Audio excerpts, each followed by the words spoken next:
morning. I'm about to throw Donald Trump's argument that the president is not an officer of the United States out the fucking window. Let's start right here. An officer of the United States is a functionary of the executive or judicial branches of the federal government of the United States, to whom is delegated some part of the country's sovereign power. The term officer of the United States is not a title, but a term of classification for a certain type of official. Now let's get into more details in regards to what the Supreme Court has ruled on and what is currently in the Constitution.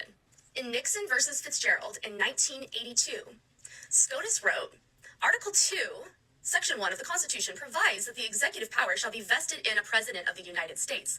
This grant of authority establishes the president as the chief constitutional officer of the executive branch. Chief constitutional officer. His argument that he did not take an oath on the Constitution, out of here. His argument that he's not an officer, get the fuck out of here. Let's go a little bit further and look at an overview of this section of the Constitution. All right, so Article 2 of the Constitution establishes the executive branch of the federal government. This is actually the section that they're trying to use to implement Project 2025. It basically explains everything about the executive branch, including who gets what power. So, obviously, the President of the United States is the head of the executive branch, okay? Moving forward. Section 4 is where the icing is just on that cake. Section 4 provides that the President and all other civil officers of the United States, that's in quotes, may be removed from office if impeached and convicted on charges of treason, bribery, or other high crimes and misdemeanors. You know, like when the head of our constitutional power in the United States was impeached twice, Donald Trump. Yeah, Section 4.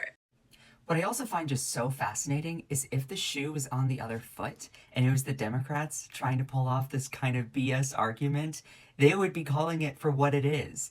And so it's funny, what this really shows out of anything is that conservatives don't stand for anything. The leader of their party doesn't stand for anything other than self-gain.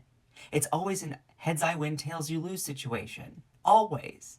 So, do we really want that kind of leader? Do we really want that kind of self-interested person in a position of power